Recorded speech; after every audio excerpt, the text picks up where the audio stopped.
Tonight, a defense and economic double play from Prime Minister Carney that could reshape Canada's standing at home and abroad, and our European viewpoint. Plus, Montreal hits the gas to redeem itself after last year's Grand Prix fiasco. And I'll be taking you inside the final stretch of the NHL's ultimate prize, the Stanley Cup. From Montreal, this is episode 37 of Night Talk. I'm Eddie Tekalik. And I'm Gary MacDonald. Remember, we want to hear your point of view on any or all of tonight's topics. Simply post in the comments section of YouTube or Facebook, and we will share your opinions. Now, let's get into it. Prime Minister Mark Carney is moving quickly on key legislation. His government on Friday tabled legislation designed to remove federal and provincial trade barriers, a significant step in moving to Carney's vision of one Canadian economy instead of 13. Then on Monday, he announced his plan for increased military spending that includes a commitment to meet NATO's 2% of GDP spending guideline by the end of this fiscal year. The additional $9.3 billion for this fiscal year, 2025-2026, will bring Canada in line with the 2% NATO target this year, half a decade ahead of the previous government's plan.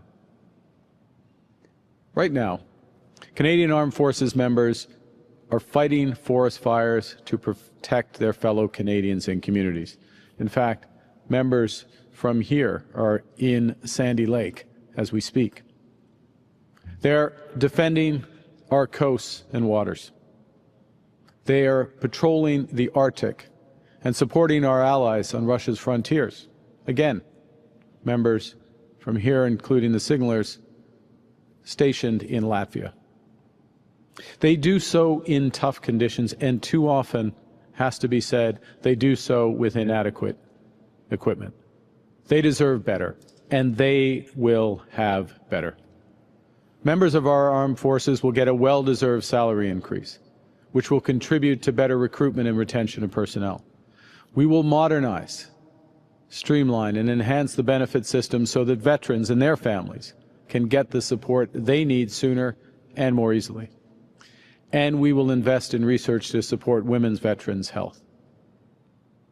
We will importantly invest in military equipment, infrastructure, and technology by procuring new aircraft, armed vehicles, drones, and ammunition, as well as new sensors to monitor the seafloor and the Arctic. We will repair and maintain existing ships, aircraft, infrastructure, and other assets that for far too long have been allowed to degrade. We'll expand the reach and capabilities of the Canadian Coast Guard and integrate them into our NATO defense capabilities. And we will invest in modern and secure technological infrastructure, including artificial intelligence, cybersecurity, quantum technologies, and our capacity in space. Our plan will include the support of key capabilities, including the Arctic over-the-horizon radar, the Joint Counter-Drone Program, joint support ships, long-range precision strike capability, increased domestic ammunition production, additional logistics utility vehicles, light utility vehicles, and armored vehicles. Conservative leader Pierre Poilievre is offering support to a point. Conservatives support rebuilding our military after another lost decade of liberal cuts. Conservatives support rebuilding our military after another lost decade of liberal cuts, mismanagement, and back office bureaucracy, of boondoggles, and wasted money on bungled projects. Our military has never been weaker. Now more than ever, we need a strong military that will reassert our sovereignty in the north, take back control of our Arctic waters. We need at least one, but probably two Arctic bases. We need fighter jets, Poseidon aircraft. We need 4 and not 2 icebreakers to bust up the ice and reassert that we are properly the ones that lay claim over our Arctic waters. We also need to fill the massive number of vacancies that have built up in our military after the last decade by increasing the dollars available to recruit and focusing the military on a warrior culture that actually inspires people to want to join again. All of this is going to take money, and that's why we support getting back to the 2% target as soon as possible. And we will support additional money for our military.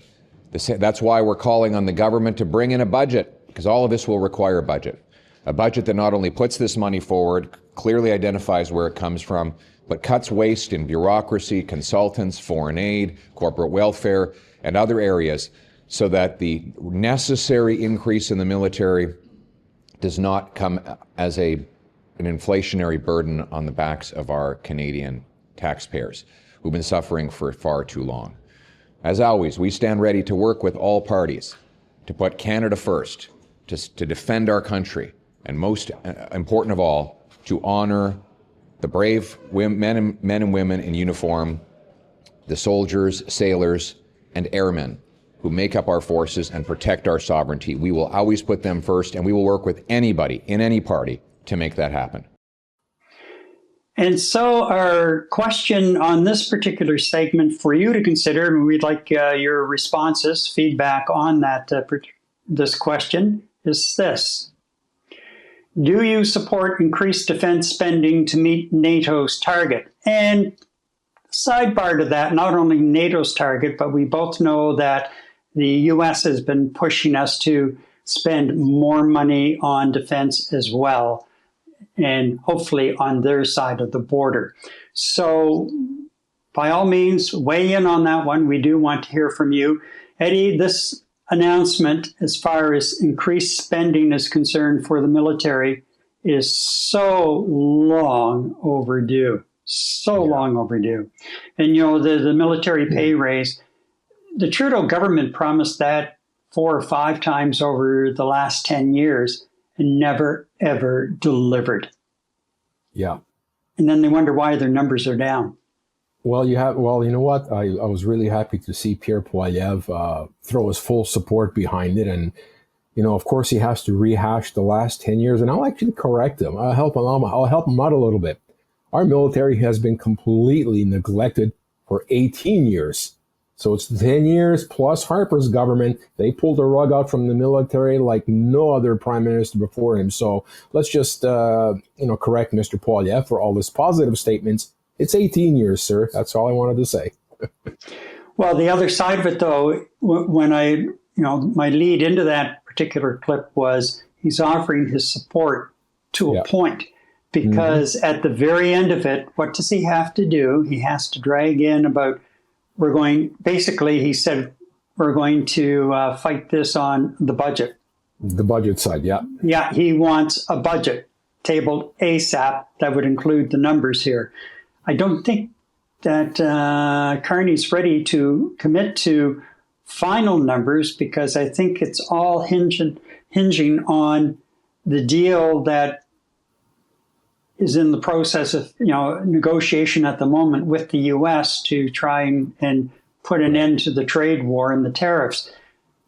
So I can understand, and if you recall back very early on, Carney said, we're going to do a fall budget once we have a more definitive set of numbers for a number, the military and other areas where he really wants to push forward, including what we'll talk about briefly in segment 2, and that is the new one Canadian economy.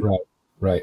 Well, it's funny though. I mean, he's pushing for a budget to be tabled, knowing damn well that there is no way the Liberal government is in any position to table a budget that's going to work short term or for the following fiscal year, without weighing the gravity of the situation that Canada and the rest of the world faces today, and that's Mr. Trump and his inconsistencies and his off the handle remarks and tariff increases, tariff decreases, yes tariff, no tariff. You know what? Poilievre is criticizing the government right now for not having a budget and pushing the budget, right? And by the same token, he's talking about the incompetence of the former administration, about their incompetence. And you know what? When you rush things, when you're not supposed to rush them and do things right the first time, you know what? This is not a political ploy. You know what? I know you want Carney to screw up so you can pounce on him. Allow Carney to succeed for the country. You help him succeed for the country. Give him the opportunity to table the budget on his time. He said it's going to be tabled in the fall. You'll be happy with whatever there's going to be tabled with by fall, but chances are you're not. Maybe you'll be opposition leader that time. Hopefully you're going to be defeated in Alberta. You don't even have a seat in the House. So at this particular point in time, allow Carney to do his job. He is the financial expert here, not you. You're the politician, Mr. Poilievre. Carney is a financial expert and the present Prime Minister of Canada. He says he's going to table a budget in September. He will. And he's put down a plan to rebuild the military that will make any Canadian proud, that should make you politicians in the House of Commons, in the opposition, proud. And it's going to make the military proud, and it's going to be made a respectable military around the world, respected by our European allies. I mean, come on, lay off. I'm sorry, he upset me with a few of those comments. Now, Joe asks, does PP have a seat? No.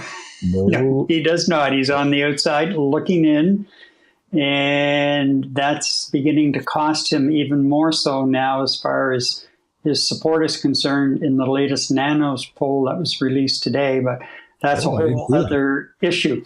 Joe also asked about, or said early on, start by canceling the remainder of the F-35 order. I don't have a problem with that, Joe. As a matter of fact, that whole thing is under review at the moment. And given what the Auditor General said yesterday after she released her report, that whole program has shot up. The price has increased by a couple of billion dollars.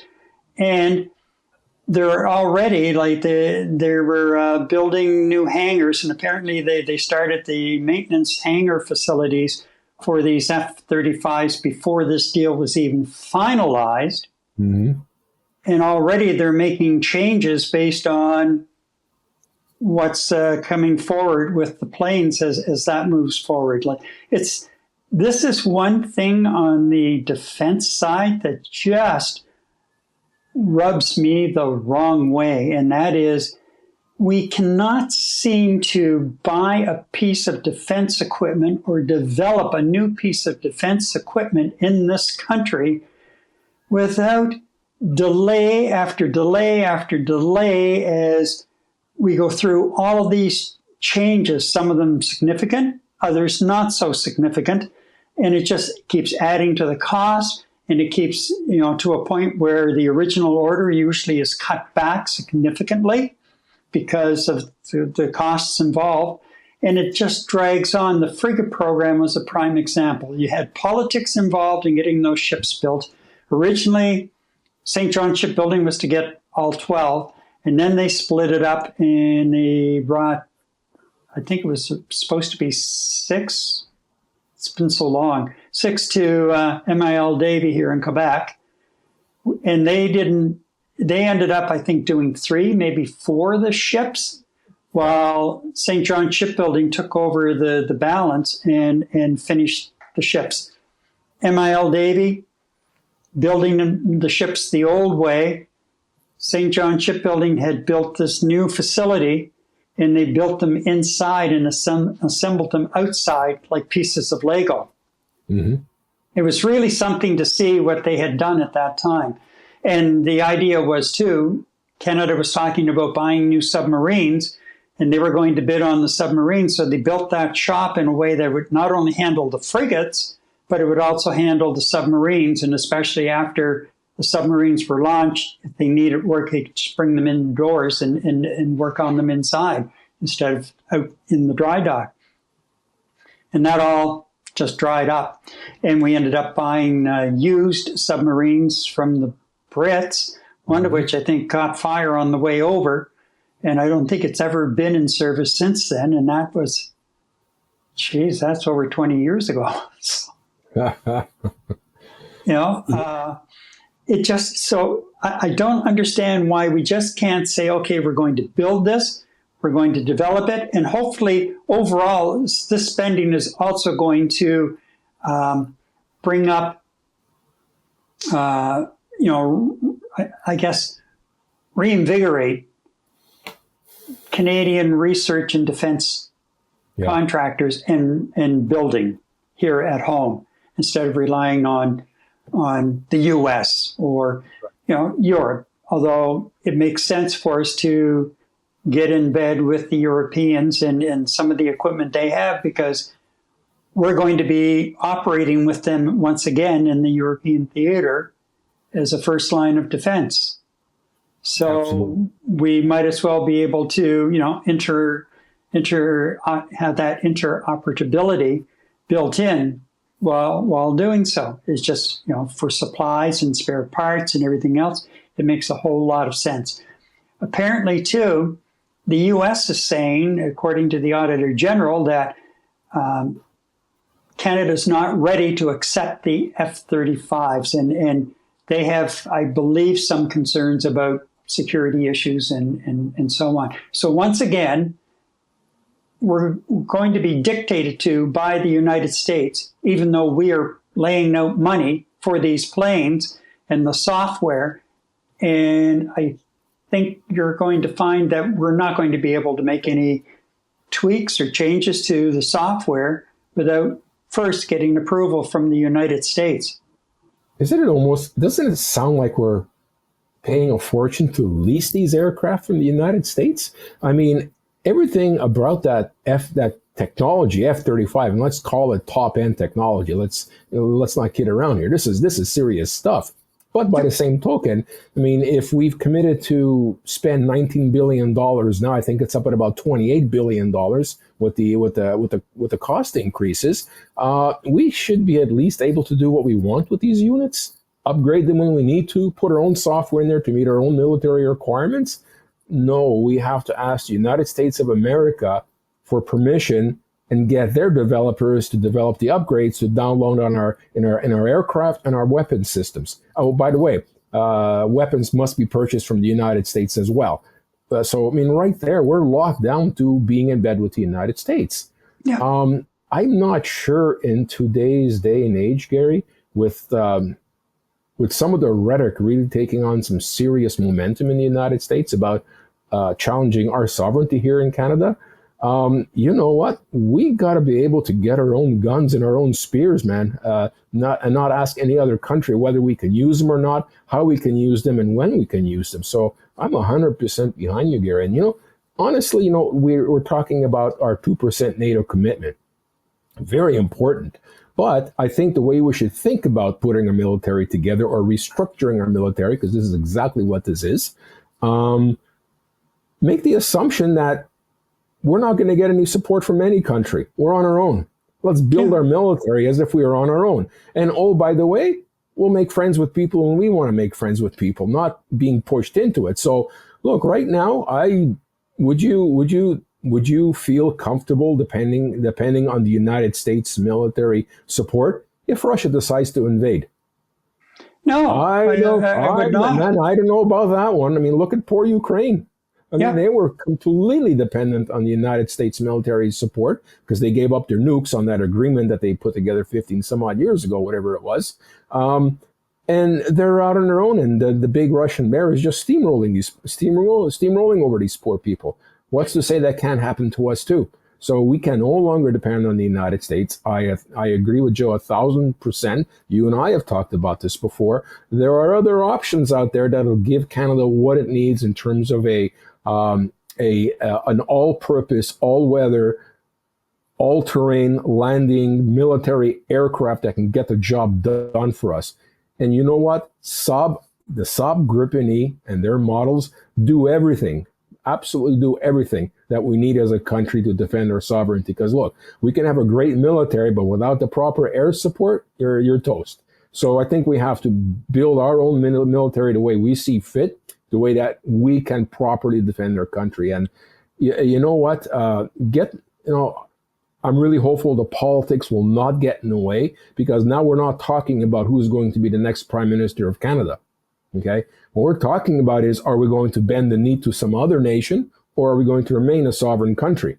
That's the question on the table right now. And you know what? We have to arm our military correctly to be able to defend our rights as Canadian citizens and as a Canadian sovereignty. And defense spending is great for the economy, and the spin-offs as far as various systems that are developed for the units, whether it's drones or whether it's rockets, whether it's you name it, the ships and what have you, very quickly can spin off into the civilian side as far as, we've made an advance over here and this would work in a lesser capacity on the civilian side.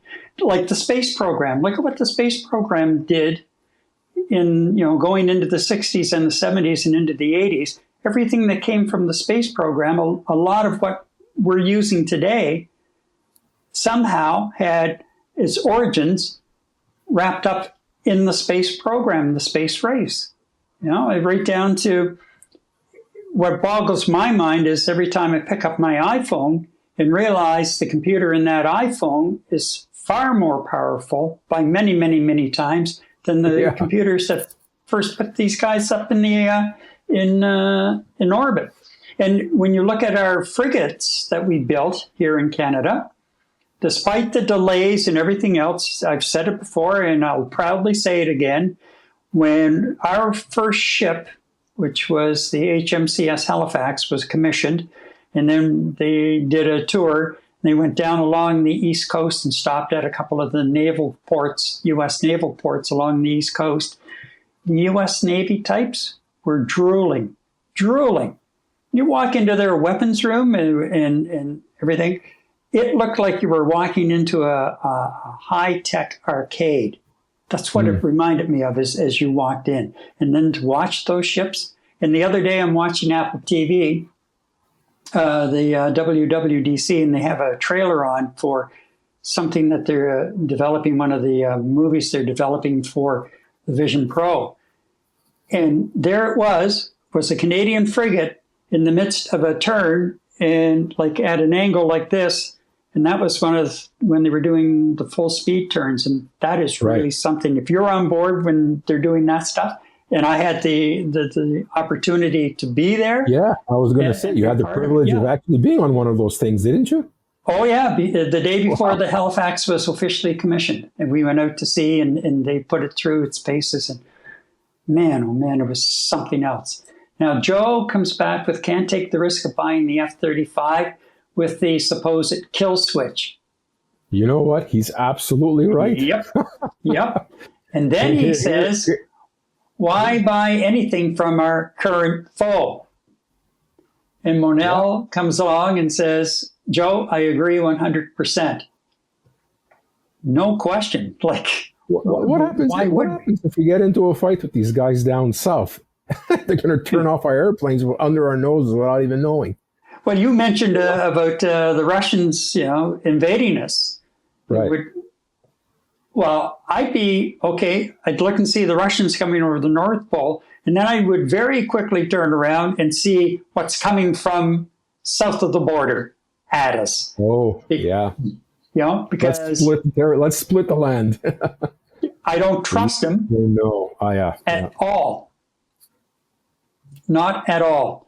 And who knows what kind of a deal he would have,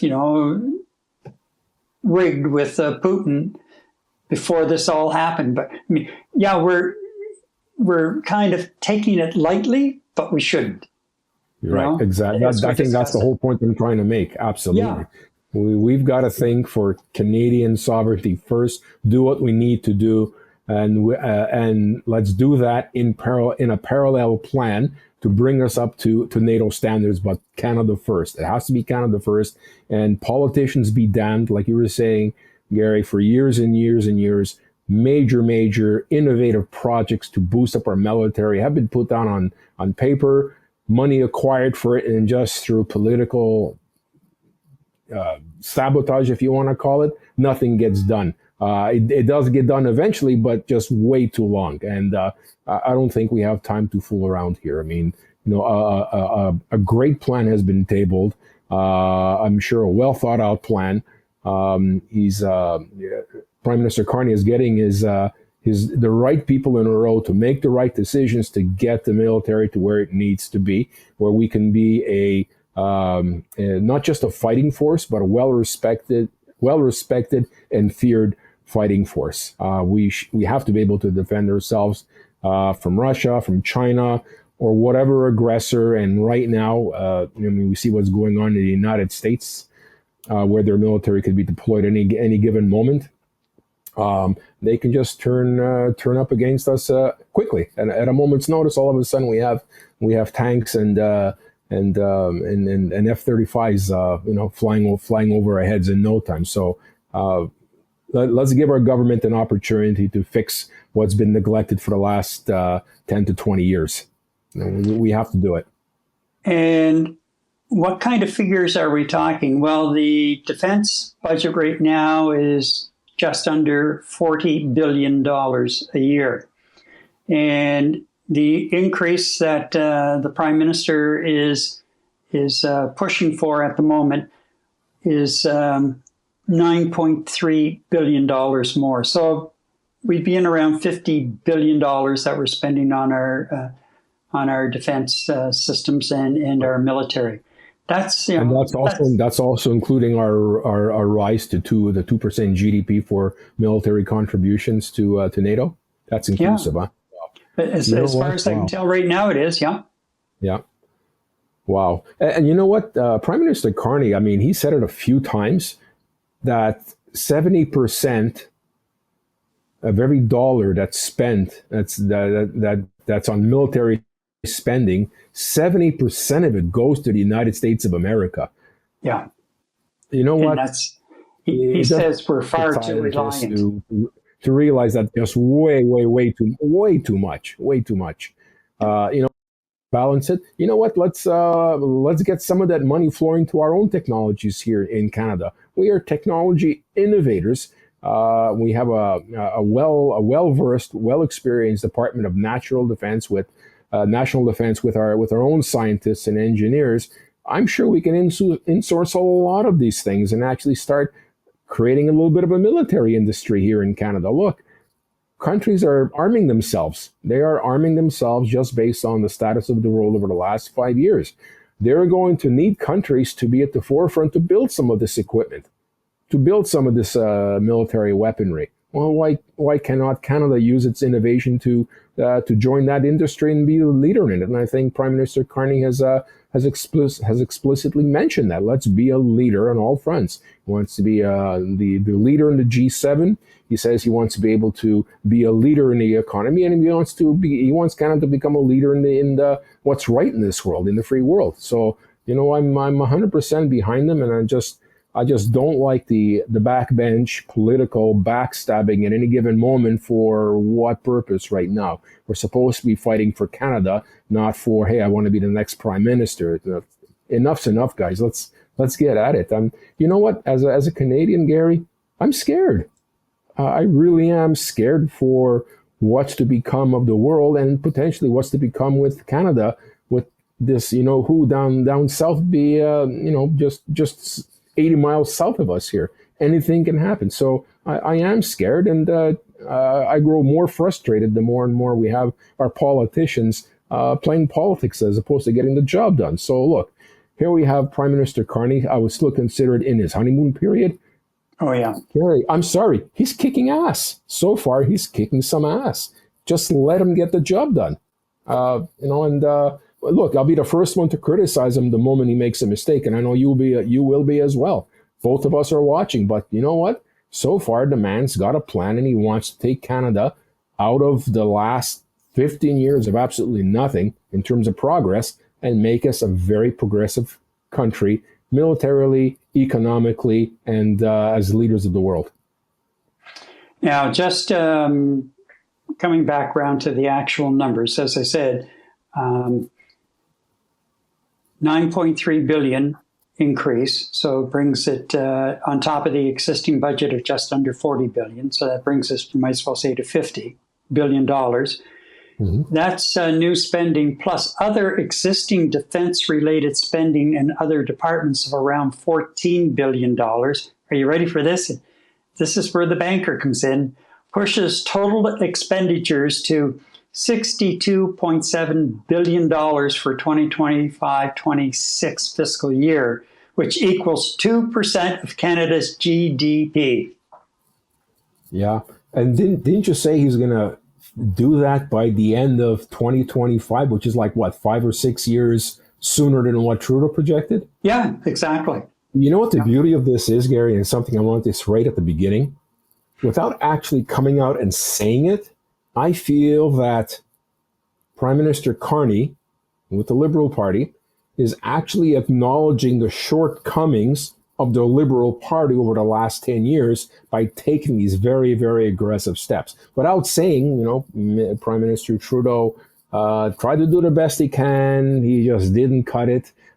This is what we're doing right now. So in fact, he's actually further differentiating himself from the 10 years that Pierre Poilievre consistently brings up. So he's recognizing that we've done nothing positive for the military in a very, very long time. And by recognizing that, I think he's just taking the responsibility of fixing the damn thing. Let him fix it. And he says Ottawa is not finished with new defense outlays. He's heading to a NATO leaders summit in late June in The Hague, where the alliance is discussing raising the NATO spending target to 3.5% of GDP. So again, it comes back around to his justification for not tabling the budget right now. I'll table it in the fall when I've got a better idea of all of the figures that and contributions and things that were going to be required or expected to make to these various things, along with building up our own defenses. And again, I can't say enough good things about the military finally getting a pay raise, because they've gone for quite a while without a pay raise. And then they're sitting there wondering, like, oh, we're below what we require for a proper military for our country. We can't get the recruits. And I read a report recently where a number of the new recruits coming in, are quitting within 2 to 3 months because they're sitting around waiting for the paperwork to be processed and everything else. And they just say, to hell with it, and they move on. So there are a lot of things within the military. Shall we say, they have to maybe be dragged kicking and screaming into the 21st century as far as the process that they use for various things, and starting from defense construction right on through. It has to change. It has to change. It has to become much more efficient as far as working with it. Now, I did stumble upon this today. Let's see if I can bring it up here. Yeah. And I'll just get started. A new Angus Reid poll that was released yesterday. And it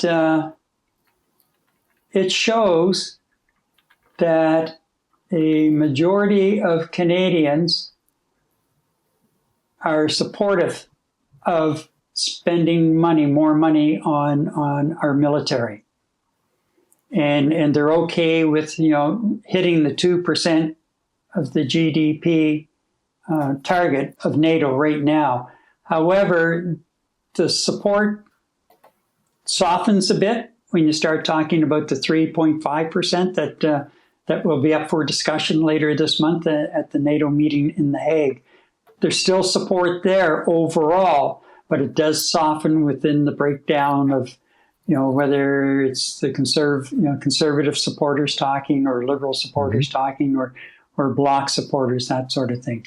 But I found that interesting that people are on board. There's no question about it. Yeah. So Anyway, all right. I think what we'll do is wrap up the discussion on that, and I'm sure we're going to be revisiting this over the next month or two as more figures come rolling in and we get a better sense after the G7 summit and then after the meeting at The Hague later this month as well. So we'll just kind of start building the file on that one, Eddie. And yeah, I think we will. We'll continue doing that. And, you know, we've heard about the F-35s very often from our viewers' commentary. You and I have had discussions ad nauseum about the F-35s. We talked about the Saab Gripen. I mean, you know, Prime Minister Carney says he wants to build militarily in Canada and factories in Canada.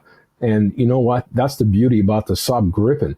You can actually manufacture them yourselves. They'll provide the support engineers. You get your own technical teams together and build them yourselves. I mean, what a great way to stimulate the economy by looking at a technology that's completely owned by you, built by Canadians, and run by Canadians. I mean, there are all kinds of other options, but I mean, what a beast of machinery this is, the Saab Gripen. So the options are there, and I just sincerely hope we cut our losses and move forward and build something that's going to work for everybody. And I want to see Joe from British Columbia actually say, "Hooray, they got it right this time!" You know? Exactly. Yeah. All right.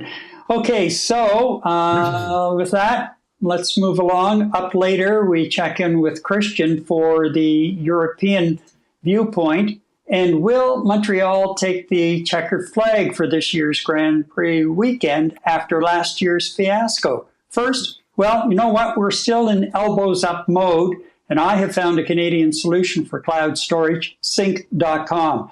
It offers all the benefits of OneDrive, Google, and iCloud, but it's a Canadian-based company with all servers here in Canada, subject to Canadian privacy laws. And its pricing is competitive. By the way, I just completed migrating all of my OneDrive files to sync.com storage over the weekend and canceled my Microsoft 365 subscription. There is an affiliate. Thank you. An affiliate link in the description below, and you can sign up for a free 5 gig account to check out sync.com. All right. As we have discussed previously, Prime Minister Carney is moving to redefine the Canadian economy. Last Friday, his government introduced a bill that, among other things, takes the first steps to his much-touted one Canadian economy, replacing 13 provincial economies. The major step is removal of federal interprovincial trade regulations, with the goal to have legislation in place by July 1st.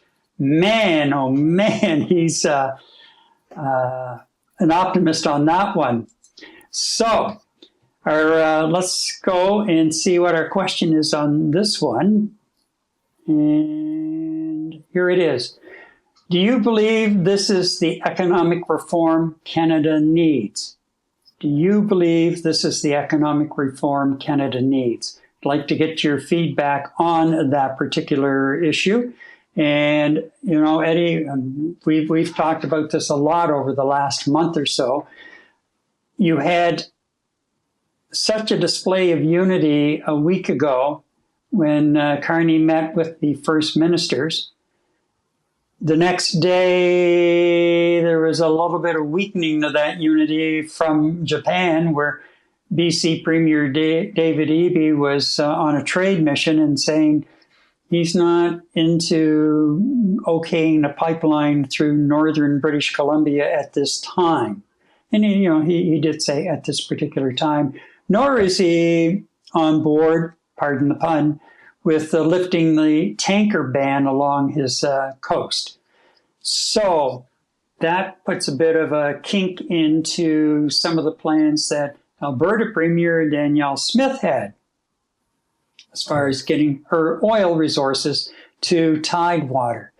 Here in Quebec, we have Premier Francois Legault very much softening on the pipeline issue to a point. He's not talking oil, but he's talking natural gas, and he wants to ship it from a port here in Quebec over to energy-hungry Europe. Because, of course, Europe was very much reliant on natural gas coming from Russia. Right. And then that kind of blew up in their face when Russia invaded Ukraine, and they were still trying to wean themselves off the Russian natural gas, and have been over the last number of years since that war started. And here we are with all of these resources. So this is not going to be smooth sailing by any stretch of the imagination. And the federal regulations, from what I'm gleaning, the federal regulations are really but a small part of the interprovincial regulations. And I'm getting a bit worried. Now, Carney said, as far as a couple of these key pieces of legislation, like the military spending, this one, the one Canadian economy, and the tougher border security bill that was launched just about a week ago, I think, as well. Last week, yeah. Yeah. So he wants to get these in place, and there's only like about 10 days left in the current parliamentary session. But the other day, he floated the idea that if we don't have these bills passed by the time Parliament is scheduled to rise for the summer, then we'll sit until we do get them passed. Full marks. Full marks. Yep. Let's get it done. Now, not Carney, but Poilievre, during the election campaign, in the dying days of the election campaign, said that he would keep Parliament sitting all summer to get some important legislation passed. So, yes, the opposition has to hold the government's feet to the fire, no question, and push them on certain things within these bills. Totally agree with that. But let's see if Poilievre is willing to back up what he was saying during the campaign, if he became prime minister, with what he's going to have his party do as he watches from the outside. And Carney's trying to get these bills through, most of which sound very much like conservative-leaning bills. And it's going to be tough for the Conservatives to really bog them down or nitpick these bills, because they do, if you listen and read the overall descriptions, kind of fit what the Conservatives were peddling as part of their campaign for the federal election back in the spring. Yeah. But isn't that a good way for the government to run? I mean, like even with a minority government, you can do a lot of good when you have a solid opposition. And what the Liberal government is trying to pass right now, you're very right. It's kind of I'm not going to say smells conservative, but it's something that the Conservatives have talked about ad nauseum for a while. So when I look at what Liberals want to start passing that kind of sounds conservative, I'm not going to call it sounds conservative. You and I are always talking about it. It's right in the middle. It's called common sense. You go a little this way, you go a little that way. You know what? It's pretty hard to argue with common sense. And this common sense that the Liberal government is speaking of right now and wants to table and push through, it sounds good to me, whether it's left thinking or right thinking, because it's somewhere right down the middle. And the Conservative government has spoken to these things before. So, you know what? I don't think it's smart. It's not just smart politics. I'm not going to say it's political decisions. This is common sense. Just common sense things being tabled, and they're trying to push them through. And common sense politicians will look at this and say, "Oh, okay, let's go ahead with this. I'm going to bitch and complain with it, but I'm going to vote for it." Right? I mean, you have to keep the politics involved at some point, but no, it's just common sense management of a country. Let's put it that way. Well, certainly we need to get our own economy going. Yeah. And become our own trading partner within the confines of our country. And we have so many goods available across the country that are you just can't freely get them if you're in another province. And you don't have the freedom of mobility when you're looking at a lot of the trades, for example. We don't have that. And why don't we have that? It's Canada. We're all one freaking country. Yeah, we may have, the provinces and the territories, but the bottom line of it is we're one country. One. So why do we have, like, for one province, well, the size of the truck tires, you have to have this size of tire on your truck in order to travel on our highways. Well, what makes your highways so different? Are you using cheaper asphalt or what? Like, you're going to beat the hell out of it? I don't know. Why? Why? And of course, here in Quebec, let me see, do I have that? Yeah, I do. Just give me a second. I just want to bring up something that I found today. Here we go.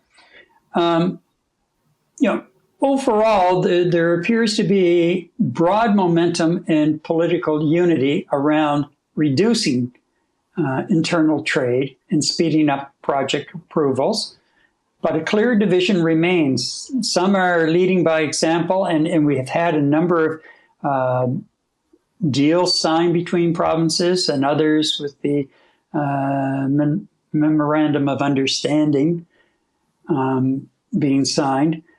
But some, others are waiting for reciprocity, and a few are cautiously preserving jurisdictional safeguards. Well, we can't have that.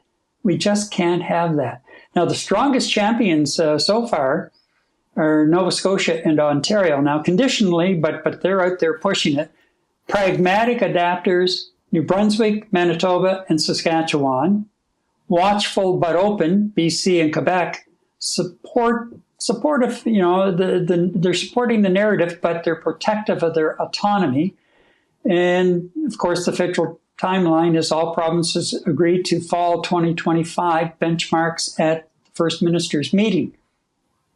Mm-hmm. So Carney wants to get the federal side of it done by July 1st, and we're looking at fall 20 of this year for the rest of it. I'm just looking through here. There were a couple of things. Quebec in particular was concerned about language and culture. Here we are. Right. Agrees in principle to labor mobility, but with special conditions to preserve language and cultural requirements.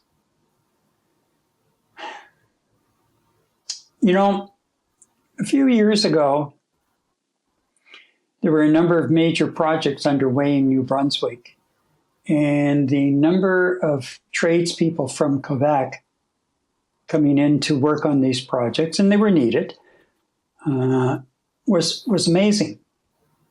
And yet there were tradespeople in New Brunswick and companies in New Brunswick, and there's one company that I can think of, he made like the solid surface countertops. Mm-hmm. They weren't granite, but it was, a solid surface countertop. And he ran into a solid surface trying to just even deliver countertops to customers in Quebec at the time. So there has to be give and take on this. And again, yes, I understand, Legault is trying to protect language and cultural requirements, but give it up. Like, we're one country. And let's keep this momentum going. We are closer to really building upon and fueling one national economy and becoming our, some of our own best trading partners than we've ever been. Mm-hmm. So let's not drop the ball on this one, for God's sakes. Yeah, 100%.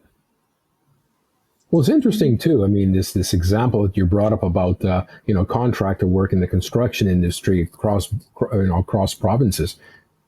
Gary, Quebec is absolutely dying for people with trade skills. Okay. there are provinces that might have, or organizations that are willing to, do business here in Quebec. Well, if we're that desperate for people, why not?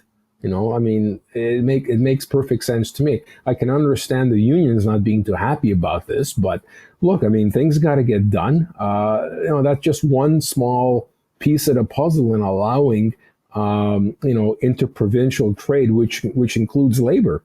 There's nothing stopping, as opposed to just hard-held commodities in your hand, or manufactured products in your hand that you can transport across the country or sell across the country freely. There is also a question of manpower and expertise and experience.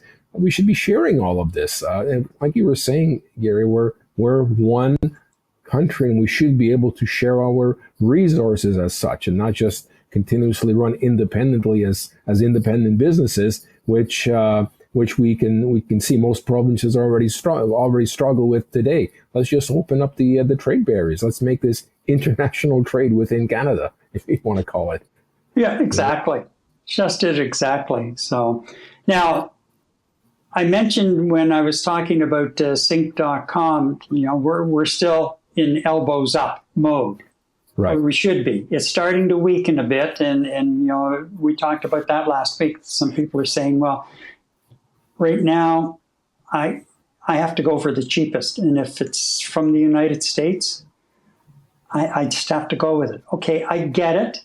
I understand where they're coming from, but let's not lose that momentum that we had going. However, I was really quite disturbed this week to see where Alberta and now Saskatchewan following suit with restocking American liquor in their liquor stores. I didn't know that one. Why? Exactly. Why? Why are we softening on that one in particular? You're not going to win. We're not going to stand, if we're not going to stand our ground, like if you're giving up on that, and you know what, frankly, I don't miss what was my favorite bourbon at all. I've discovered some other things that quite nicely fill the bill, and I don't care if I ever see a bottle of U.S. bourbon again. I really don't. Yeah. You know what, Gary, a few weeks ago, I went out on a Friday night with a couple of my old buddies, and of course, we order a round, and somebody orders a round of Jack Daniels, and the lady very politely looks at him and says, "We don't sell that stuff here anymore." How Canadian can you get? We don't sell Jack Daniels here anymore. And she said it very snarkily. You know what I mean? Yeah, exactly. And good for her. And I'd love to be a fly on the table around some of the restaurants this weekend when a lot of the people are coming in from outside of Canada looking for Jack Daniels or whatever bourbon, and they're going to be told the same thing. And if you do nothing else, Premier Legault, do not let that back in on our shelves. We're still in a trade war. Go to Ontario and here in Quebec too, because it's a 50% tariff on steel and aluminum products. And we're a big supplier of aluminum. And Ontario is a big supplier of steel. Yeah. And now, it's starting, there are layoffs starting, but there are also layoffs starting at U.S. steel plants because they rely on Canadian steel. We're still at war. Why are you dropping your pants? Come on. I really don't get it. I mean, you know what? There are more important things to discuss and plan than allowing American booze up into the country. There are more important things to deal with. Like what's the win there? I mean, literally, what is the win there politically as well? To be different? I don't know. I haven't heard, anytime I've been to the SAQ, I haven't heard anybody complaining about the fact that American bourbon and other, wine wasn't available. And, you know, the SAQ is filled up with some different labels and things, and I've found a couple of different wines over the last number of months that they never had before, and I quite liked. So, yeah, okay. Now we've got a couple of quick comments coming in here too, so let me bring those up. And Joe. Yes, it's long overdue. I just hope all the provinces get on board and on the same page. I'm dismayed that Alberta has just allowed U.S. booze on the shelves again. And Monel says, honestly, with the U.S. doing away with all FDA and now the strawberries are contaminated, so is spinach maybe? I'm glad we're not buying American anymore. Yeah, like and they've blown out a number of researchers on. Yeah, it's you don't know what you're going to get. Anyhow, that's that. All right, so, geez, we better move along. We still have a few more things to cover here, Eddie. Okay, so still to come, our European viewpoint. And later, Eddie has his Stanley Cup playoff pulse. Now, if you're a video enthusiast, maybe doing some live streaming, or you want to spice up your end of those endless Zoom meetings, you should check out Ecamm Live, a Mac-based video production app. It will help you unleash your creativity for your video presentations, and it's what I use for Night Talk and other video content creation. There is an affiliate link in the description below, or you can sign up for a free trial. And I can't tell you enough about how much that little app has saved our bacon at times while we're doing the show. But really, it's quite an experience working with it. Okay. Gary, by the way, I miss you. Where are you? Oh, I can't see you anywhere. There we go. Lord. You'll see that coming up in the next segment too. I get talking and I sometimes forget. I'm really trying to think and stay ahead of it, but you know how it is sometimes. Anyway. Oh, that's all right. Par for the course, my friend. Yeah. Okay, so coming up, of course, Eddie, with we'll talk about the Grand Prix this weekend, and we'll have the latest on the Stanley Cup final, which, you know, is not going that well right now. Not going so good. Not going so good. No. But first, all right, we're going to skim across the Atlantic and over to Europe to our European correspondent, Christian Falk. And Christian joins us this morning. Thank you for joining us, Christian. And we want to talk a bit about some of what's been happening, especially from a military standpoint, with focus in Europe of building up the military strength once again because of, you know, not being able to rely so much on the U.S. anymore. And on Monday, Prime Minister Mark Carney made a major defense announcement where he said that Canada will meet its 2% NATO spending guideline in the current fiscal year, which is about 5 years earlier than planned by the previous Prime Minister, Justin Trudeau, and his successive governments. And also, we're moving to reduce our dependence on the U.S. as far as military supplies. And that means we're going to be paying closer attention to what the various European nations have to offer. Now, that was on Monday. Today is Tuesday, and I'm wondering if there's much interest, if it's getting a lot of play in your part of the world at the moment.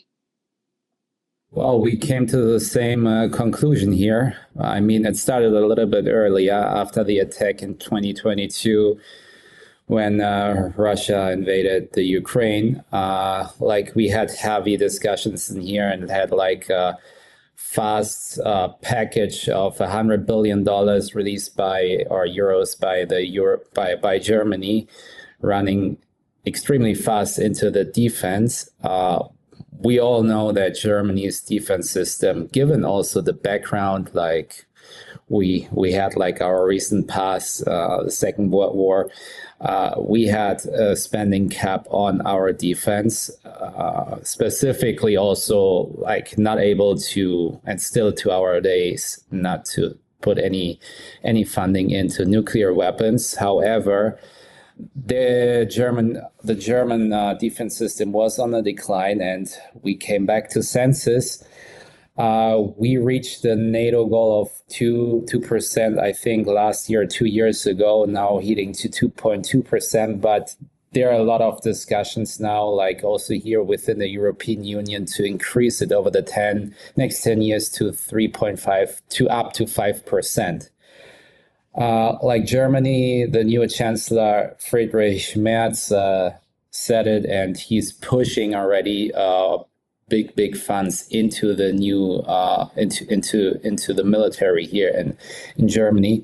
Like currently, we're spending around $70 to $80 billion, which is around 2.2% of the GDP, and we're looking at almost $1 billion into spending until 2033, 34, yeah. Now, here in Canada, part of this announcement the other day also, as I said earlier, was working on reducing our dependence on the Americans for defense equipment, and that we are in the process of reviewing purchases like the F-35 fighter jets, which we have committed to buy at least 16 initially, and more in the future. But we're also now looking at, that's under review, and we're looking at other jets, European options, and all of that, not only on fighter jets, but other equipment, because he plans on beefing up our military equipment significantly, everything from vehicles and drones and the fighter jets through to submarines. That has to have caught the attention of your leaders, because there could be significant investments coming in the not too distant future as we turn to you and say, okay, you know what? Yeah, we're going to buy some of your equipment because it fits our needs. Plus, it gives the interoperability as we join forces with you, in bolstering your defense against Russia. Yeah. So, like, when you look at the ammunition or the armor production in Germany, like the capacities are, like they're big. I just read an article that with one of our producers called Rheinmetall, we could produce more ammunition than all US American ammunition builders combined together. The problem is only the planning. So if there is not a security coming from the government itself, like from any out of Europe, like Germany, Italy, France, if the orders are not in, they cannot plan. So, but if we see now countries teaming up and they see a big order flow and like the consistency, like we have the capacity to supply Europe, but also Canada. Yeah. So we always welcome those requests.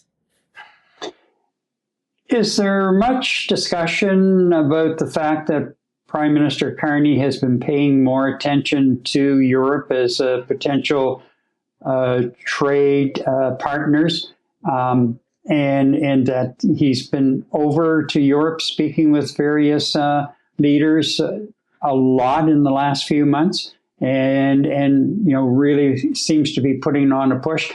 Is that catching the attention of others outside of the European leaders themselves within your area?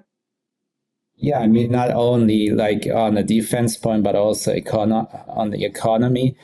we try also to look for other trading partners outside the US. Like this is actually what Europe is doing at the moment. We're diversifying and leaving our export market from the US, or reducing it at least, looking in all kinds of directions, and knowing the strong partnership between Canada and also Germany. There are a lot of similarities, and we try to build on that. Still, there's the ocean in between. Like we cannot oversee that, but we want to intensify our partnership with Canada, which also showed the previous discussions if Canada could actually join the European Union. A lot of talk here, and the Prime Minister met with the premiers a week ago and talked about national infrastructure projects that would benefit Canada, but also help to expand our economy. And again, one of the key areas we're looking as far as Europe is concerned, and even Southeast Asia, is the energy sector. We have the natural gas, we have the crude oil that we can sell. We just have to complete pipelines, getting it to points where it's much easier to ship off to Europe. Has that caught the attention over there? Because I know you're looking for something to offset what you were depending on Russians for as far as natural gas is concerned. Of course, since the U.S. cut like Nord Stream 2, like we're looking for alternatives and alternative energy supplies. And like Europe, Canada, like even though there's the ocean in between, like natural gas is in any case shipped by LNG tankers. So even though there is no pipelines yet, there is different solutions. But what we're definitely trying to do is to get more independent from the US, and with that also putting more pressure on the US. And I think it's the same what Canada is doing.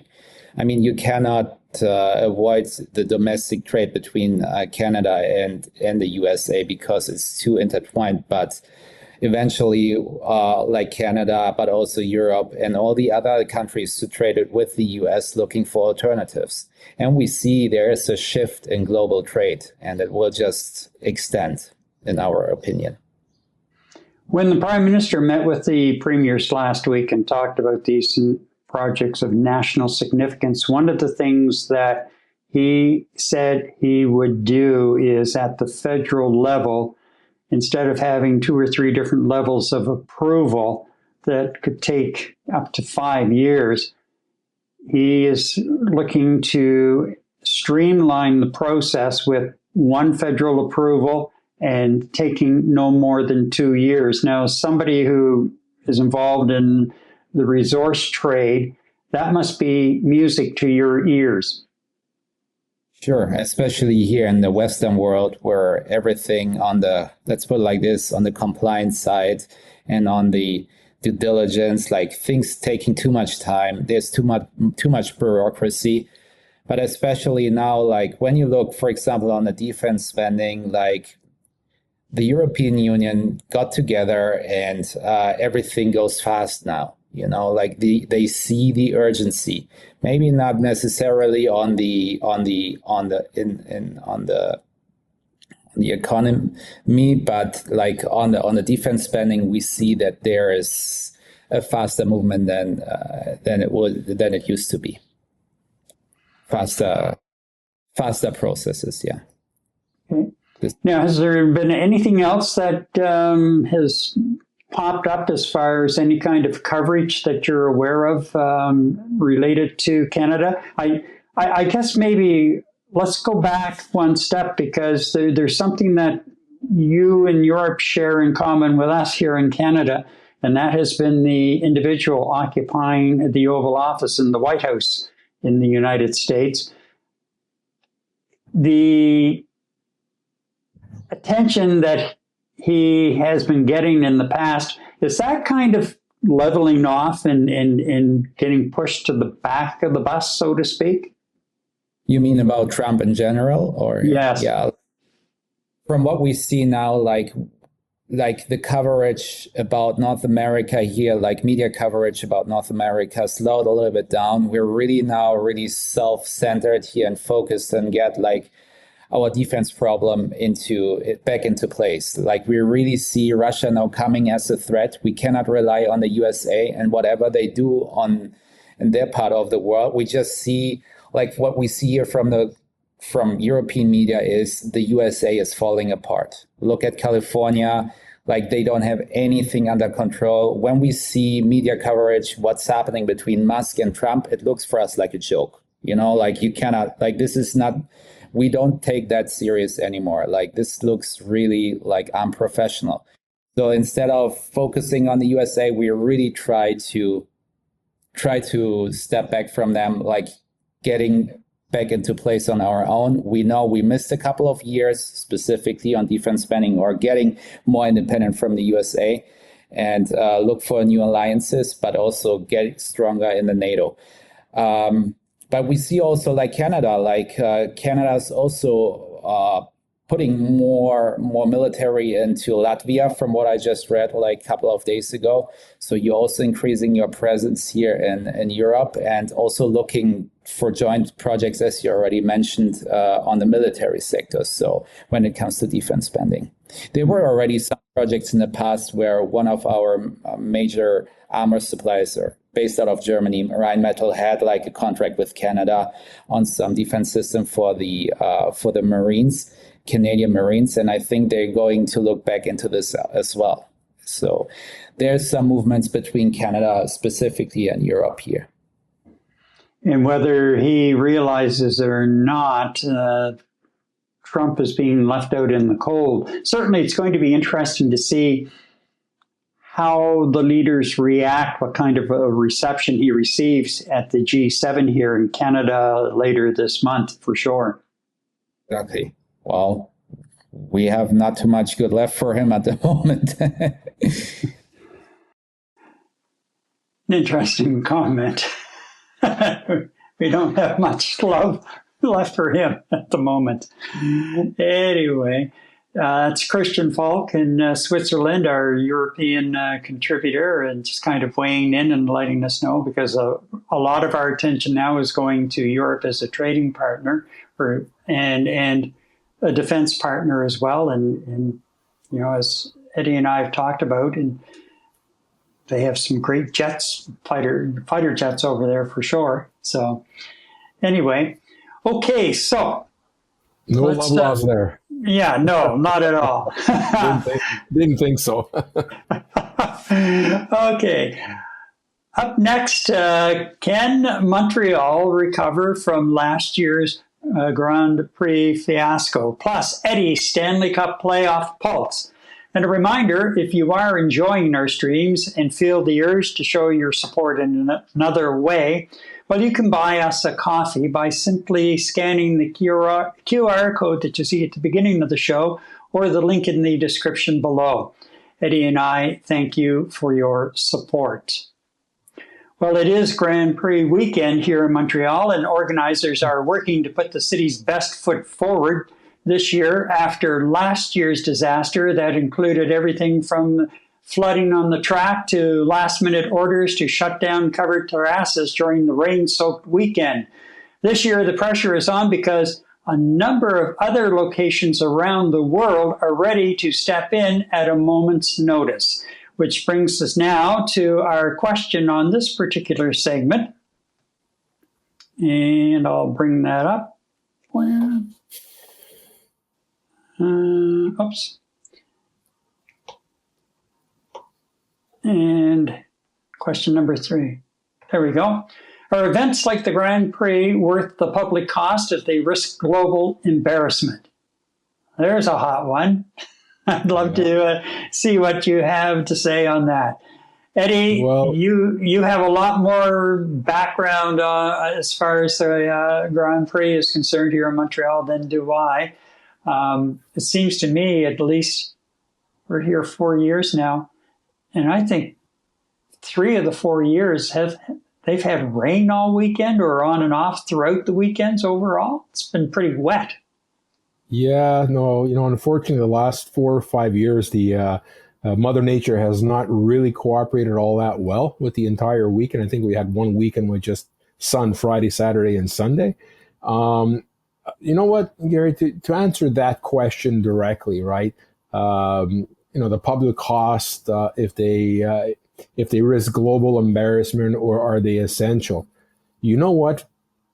Look, in Montreal, unofficially, okay, Grand Prix weekend is unofficially dubbed the start to summer in Montreal. I mean, that's the way Montrealers look at it. That's the way Quebecers look at it. I'm not sure the rest of Canada, but Montreal for sure, which is essentially the launch of Montreal's festival season. It starts with Grand Prix weekend. And you know what? Are they essential? Are they essential to Montreal? Absolutely. In terms of the economical gains, in the last 5 years, I think it was anywhere between 84 to 162 million that gets brought into the Quebec economy. And if I'm not mistaken, just last year alone, there was about $9 million that was brought into the Canadian Quebec government tax coffers.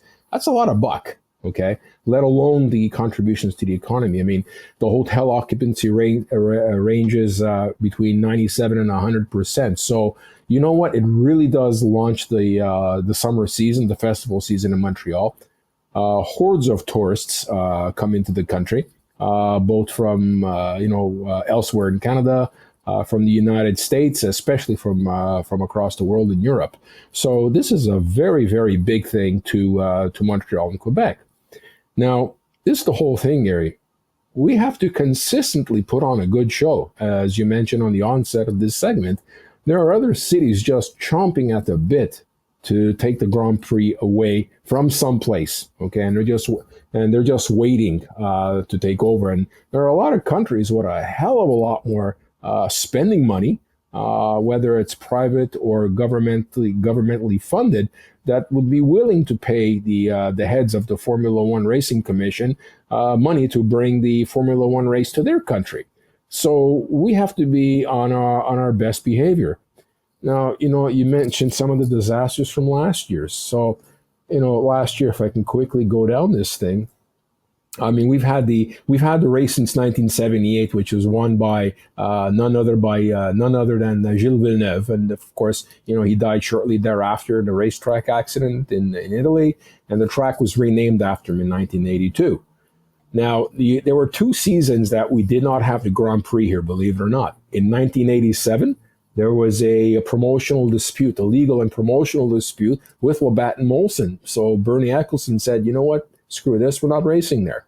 Tremendous hit to the economy here during the summer, to restaurant owners and a lot of stores that depend on Grand Prix weekend to help them make or break their seasons.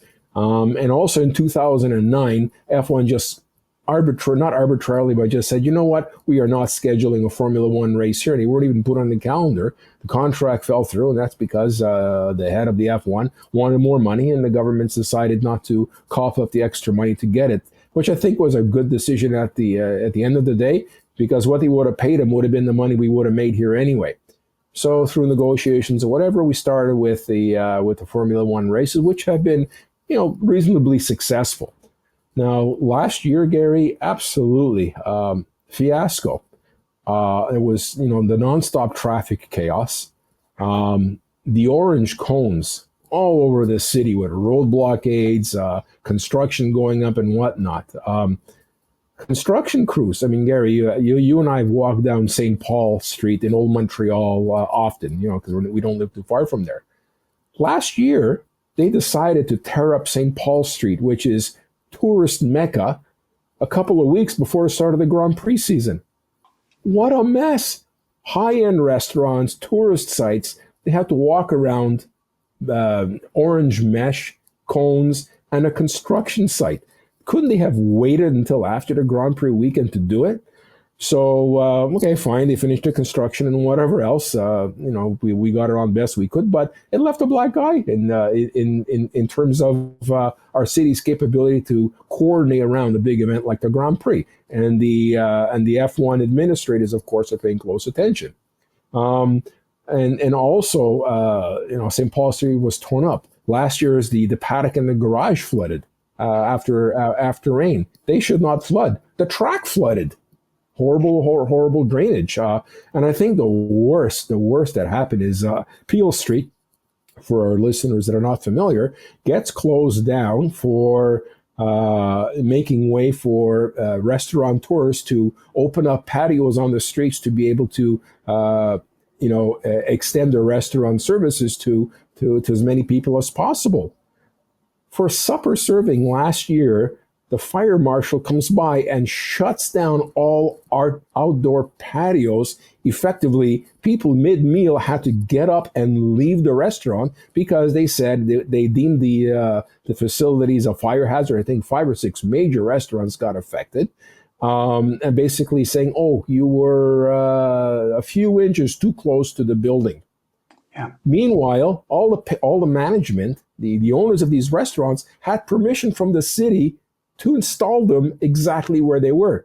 So an overzealous fire marshal came there and basically shut down the operation. These restaurants lost money hand over fist. And I mean, it made national news. It made international news in Europe. Look what happened to Montreal and what they did. I mean, it was such an embarrassment that even our tourism minister issued a formal apology. So these are all black eyes in terms of our capability in hosting something as major as a Formula One. I mean, this was pretty much as bad as Pastagate, and I won't go into that, but it was just as bad when we had Pastagate here. And you know what? This year they really had to do a bang-up job in demonstrating ahead of time what the Formula One race committee here in Montreal was going to do to improve the situation. I mean, there was infrastructure and drainage updates, better mobility of traffic flow, coordination of construction, and so on. You know what? I really hope they're right, because if they screw it up this year, we're not going to get this thing back. There are 3 major cities waiting on the sidelines. It's bye-bye. And Gary, I'll give them 1.5 strikes already.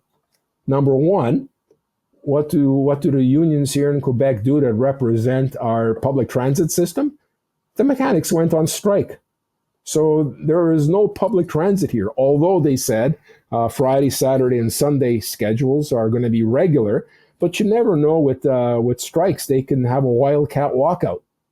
They can have, work to rule. Who knows? Anything to do to prove their point and disrupt access into the Grand Prix facility, which is on Île Sainte-Hélène, Île Notre-Dame. And this is a man-made island. There's only one way to get there. Either you're taking a boat across the river or you're taking the metro. You have no choice, or you're going over the bridge by car, which is insane at this time of the year. And then where do you park once you get there?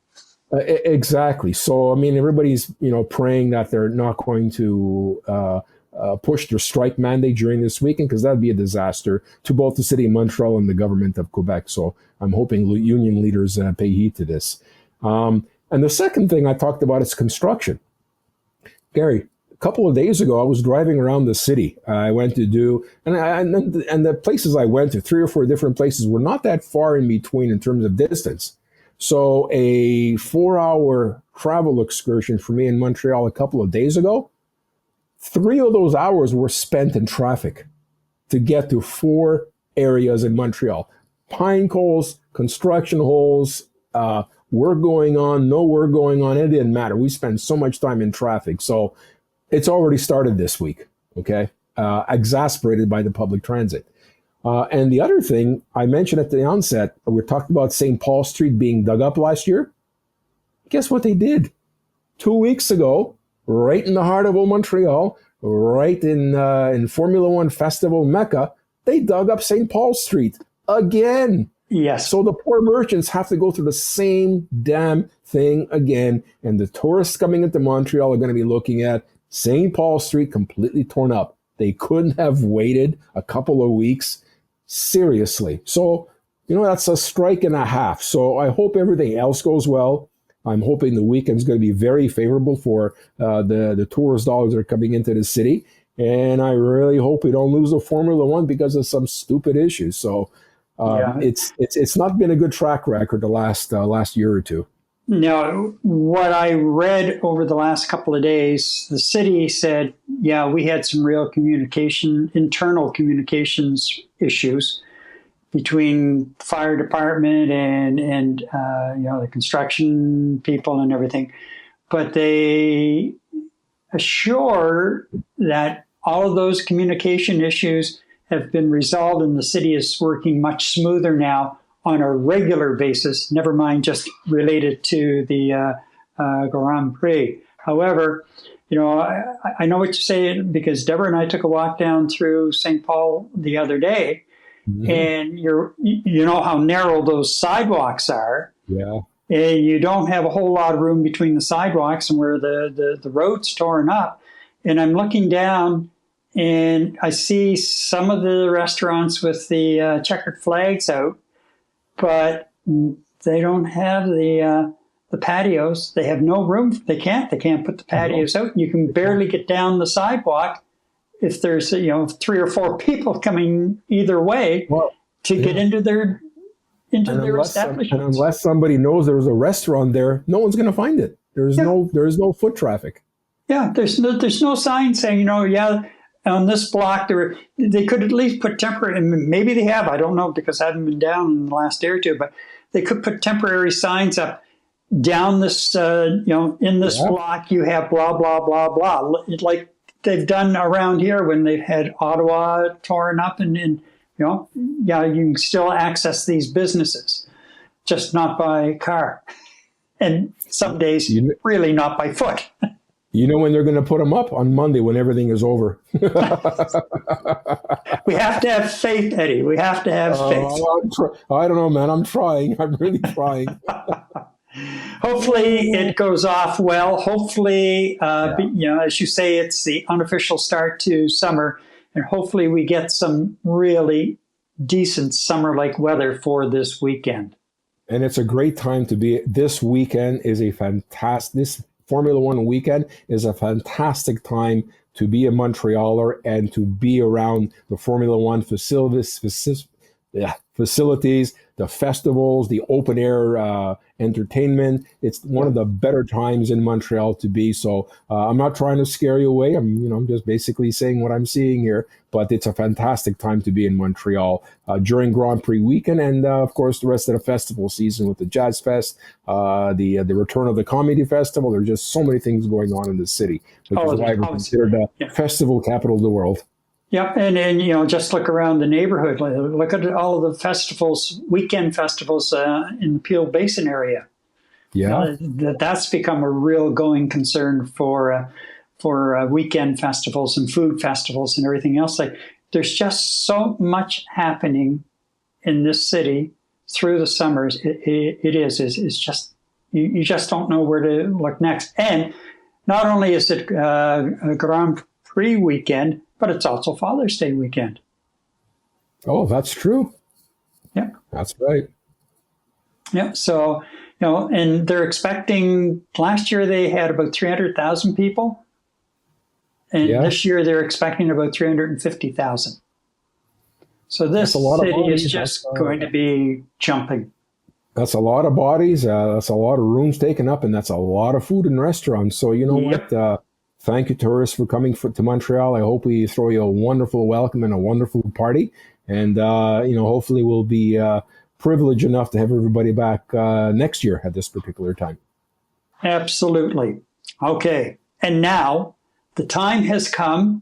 It's time for Eddie's Stanley Cup Playoff Pulse. And of course, the question of the day here, Eddie, really is, the burning question is, can the Oilers make a comeback? Ooh, you know what? Before I get into the down and dirty, Gary, before I answer that question, I just want to give a hats off to a young 21-year-old out of Michigan by the name of Lane Hudson of the Montreal Canadiens.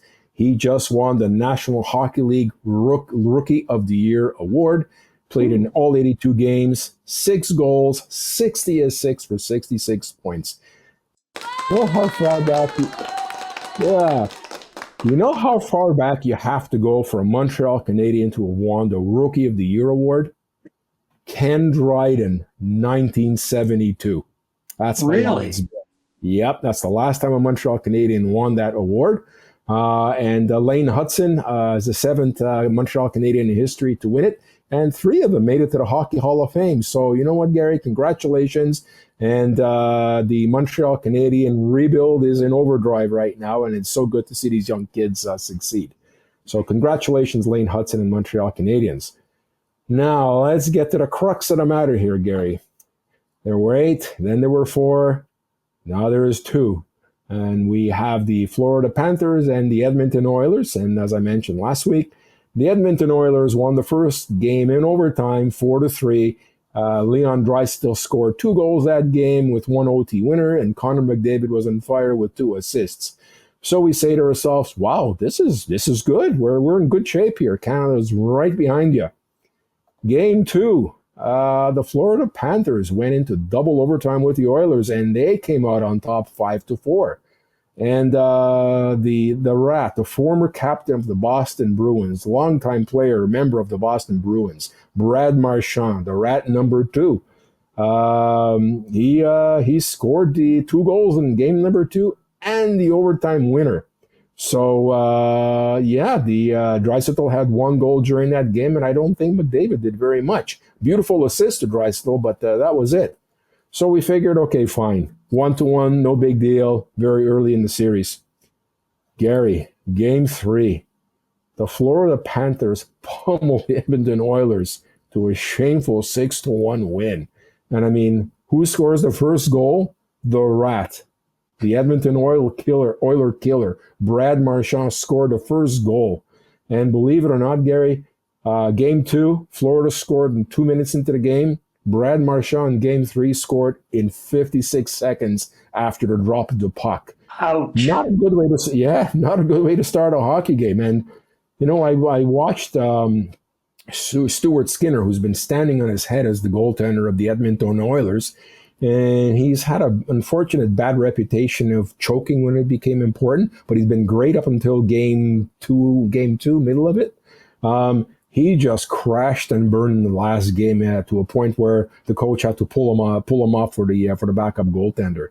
So Skinner seems to be crashing. McDavid was nowhere to be seen.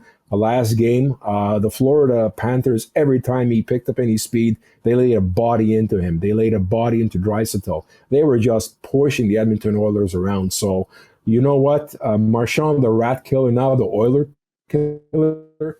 I think at the end of the day, if they lose the next game, which is tomorrow, I would give him a running for the MVP award for the playoffs, the Conn Smythe Award, because he's just been absolutely all over the ice, destroying the Edmonton Oilers in physicality, in chirping, in defensive play, in offensive play, and he's just absolutely everywhere. So, Gary, you know what?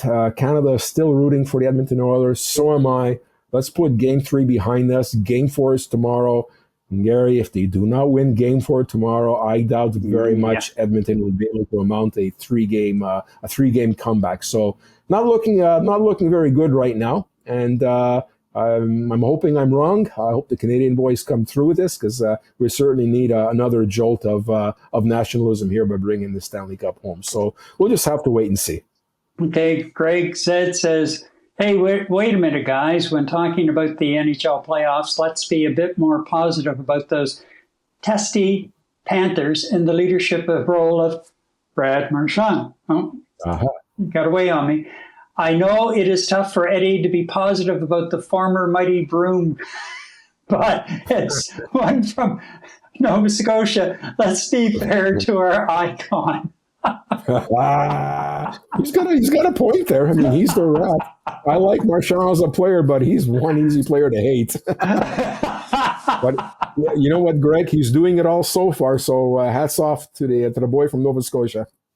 I know. I watched part of Game 2. That's the one that went into double overtime. Right. And I was ready to throw the remote through the TV because, you know, they pulled the goalie and the Oilers are, you know, in the Panthers' end. And all I'm watching is passing the puck back and forth. Shoot the freaking thing. Stop being so fancy. The more you pepper the rubber in the direction of the goalie, the better chance you have of scoring. And finally, one of them did, and then boom, there we are. We're into overtime. And I shut the TV off, and I just said, I'm done. I'm out of here. I can't take this. Well, tomorrow is definitely going to be a must-watch game, and I really hope Canadians and our viewers actually have a watch at this and, yell at the television is the best you can do, and, hopefully they'll be able to pull it off. Yeah, exactly. Well, I mean, they put up a really good run last year and had really nothing to be ashamed of. I don't know. Maybe they just have, this game the other night. Maybe that was just enough to push them over the edge and realize, you know what, we're in the Stanley Cup final. Yeah, There's no turning back. So, well, we shall see. And with that, Eddie, a lot of ground covered tonight, from Carney's defense drive and economic overhaul to the roar of the F1 engines and of the Oilers fans. There's no shortage to momentum this week. Thanks for being with us, and remember to like, subscribe, and share to help expose our channel to more people like you. Let's keep the conversation going in the comments below. Night Talk returns in 7 days. I'm Gary MacDonald. Good night. Good night, everybody.